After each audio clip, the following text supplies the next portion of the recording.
In today's video, I'm going to teach you how to edit invoice template in QuickBooks Online.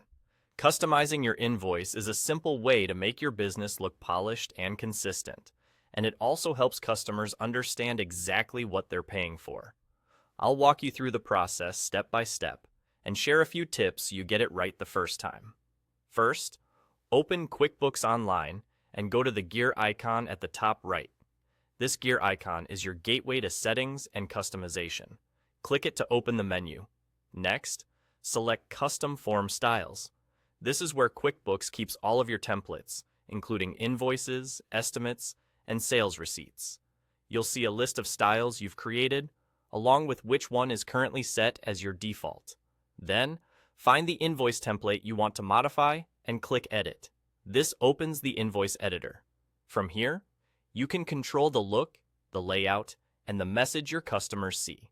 Now, make your changes and save. Inside the editor, take a moment to explore the options.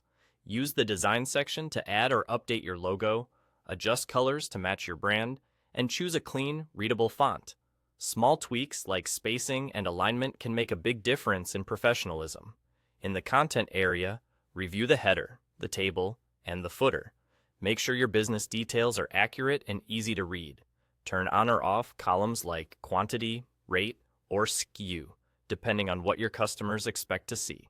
You can rename labels to match your industry language, add custom fields for things like project names or purchase order numbers, and include helpful footer notes such as payment instructions or thank you messages. If you send invoices by email, check the email content section. Update the subject line and message so your customers know what the invoice is for and how to pay. Clear communication here can reduce questions and speed up payment. As you adjust settings, watch the live preview to confirm everything looks right.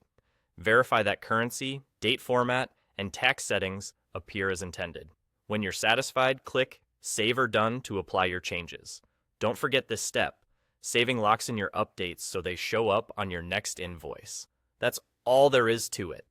Click the gear icon, choose Custom Form Styles, edit the invoice you want, then make your changes and save. The next time you create an invoice, your updated style will be ready to go, giving your business a consistent, professional look every time.